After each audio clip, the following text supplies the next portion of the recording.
Well, thank you for tuning in today. I really appreciate that you've decided to take the next 10, 12 minutes to really learn more about your mental health and what the Bible says about your mental health. If you tuned in last week for our live Q&A, you know that our live Q&A ended a little bit awkwardly. You know, I'm told that on the broadcast or on the live stream you could hear a loud bang going on outside. And that loud bang, we didn't know what it was, but it triggered a response in both Abby and myself that we really didn't get to finish what we were wanting to discuss for that last 7-8 minutes. So, as I promised last week, I'm going to circle back to that topic, and that topic was, for those that don't remember, we were asked during our during our seminar 2 weeks ago on mental health in the Bible, or the Bible and mental health. Like I said, I can't keep the two straight.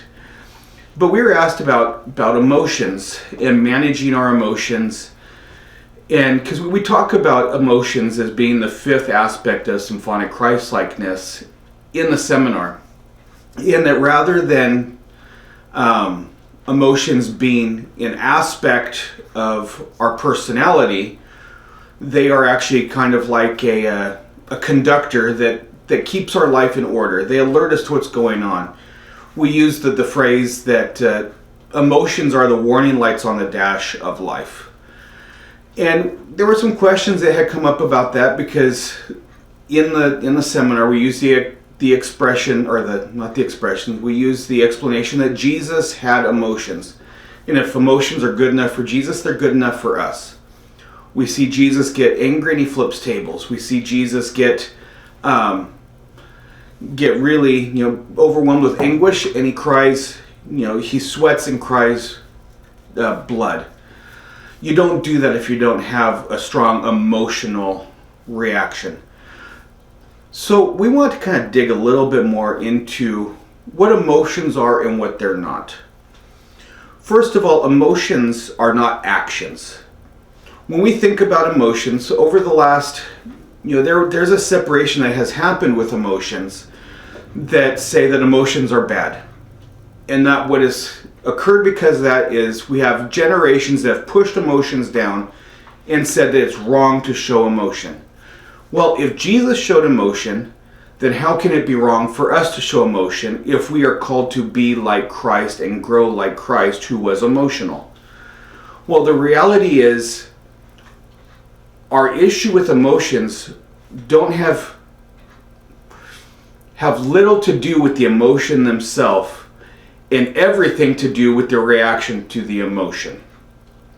Here's what I mean. If we look at Matthew Chapter 5. This is on the Sermon on the Mount. Jesus says this when he's talking about do not murder, and saying that murder begins in the heart. He says this, if you look in verse 22, I tell you, anyone who is angry with his brother or sister will be subject to judgment.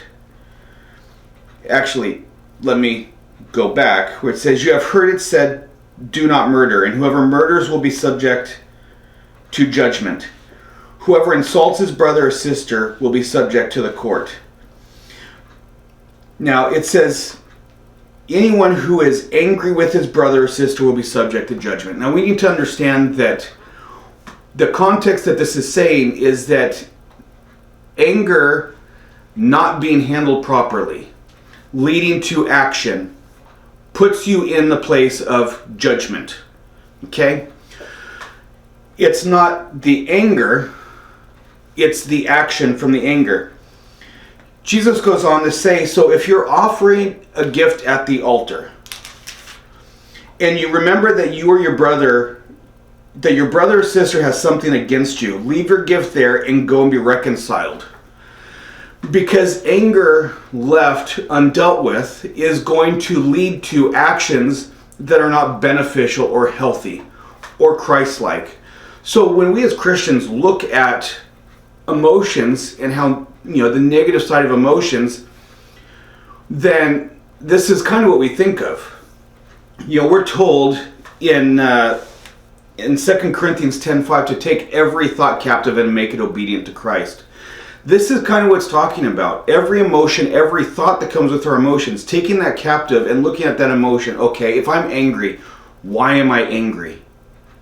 Well, that anger is telling me I need to fix something. So in accordance with Matthew 5 that says, if you are angry with your brother or sister, go and be reconciled with them.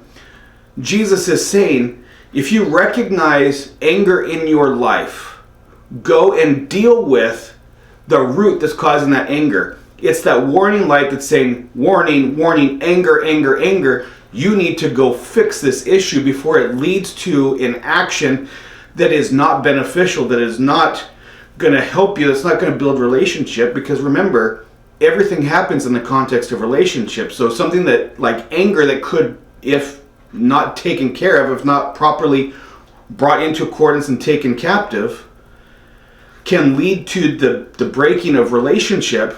That's not good. So when we look at our emotions, we need to understand what those emotions are saying and look at the root that's causing those emotional reactions. In this case, anger leading to action or leading to murder. Well, if you dealt with why are you angry in the first place and go to the root, that action that is going to be very detrimental is taken care of. You're taking that thought captive, making it obedient to Christ, and understanding yourself and others better. This is what emotions are meant to do. Alert us to what's going on, alert us to things that we need to focus on, or things, this could also be a positive thing. If we have joy and happiness and we're giddy, well, why are you happy? Why are you feeling that way? Those are things you probably want to repeat or figure out, how can I take these things that are beneficial in my life, that I enjoy, and apply those principles to other areas where I'm struggling. Emotions, when properly understood, when understood the way that God intended them, are actually a really amazing thing given to us for the purpose of growth. A little bit further in on this understanding of the biblical understanding of emotions, if we go to Ephesians 4:26, it says, be angry and do not sin. Do not let the sun go down on your anger.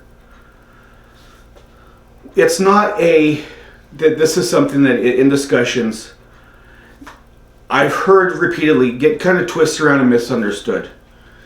Now, it's not saying don't ever be angry. Don't allow yourself to be angry. Don't allow yourself to recognize the anger in your life. That's absolutely not what it's saying. It's saying don't let your anger cause you to sin. Don't let your emotions go unchecked. Don't let this happen to where then your actions and your behaviors that come out of your emotions are not in accordance with who God created you to be. Instead, take that thought captive, as we see in 2 Corinthians 10:5, make it obedient to Christ, and go and fix it. Don't let the sun go down your anger, it goes on to say. Deal with those issues. Don't let them fester. Much like if you get a sliver, you get something in your hand, and over time it starts to throb, it starts to hurt. It's your body alerting you to, hey, there's something going on, there's an infection happening, you need to deal with this. Well, if you would have taken care of that splinter in the first place, at the very beginning, you would still have that splinter, and you would have had where that little sliver got in there, but you wouldn't have the infection. Instead, because you let it sit there and fester, it gets infected and it gets worse, causes more pain, affects other areas of the body. This is what happens when our emotions alert us to, hey, there's something going on. Hey, there's something you need to deal with, and we push the emotions down. We push it aside and say, I'm not going to deal with that. I'm going to avoid it. When we avoid those things that our emotions are telling us we need to deal with, what happens is aspects of our life get infected in other areas, like our relationship, our spiritual well-being, our physical being, are affected and become infected, and cause us to struggle in our life that's not necessary. All because we're trying to push down emotions and the warning signs that alert us to what's going on. So this is why I say emotions are not actions. Emotions are warning signs. They alert us to what's going on. If we can properly understand emotions, we can properly interpret what they say, and we can deal with the issues that are beneath the surface that are going on. You know, John Ortberg tells a great story that I tell in the seminar about his fire alarm, his smoke detector going off, and he ignored it. He ignored it at night, went to sleep, thought it was just the battery, pulled the battery out, as many of us do when that thing's beeping in the middle of the night and we just want to sleep. He pulls it down and ignores it, goes to work the next day and gets a call saying his house is on fire. If you had just looked at, okay, why is my smoke detector going off? What is the root issue that's causing this? And dealt with the fact that he had a fire smoldering in his wall from a crack in his chimney that they had used the night before to have a fire in their home.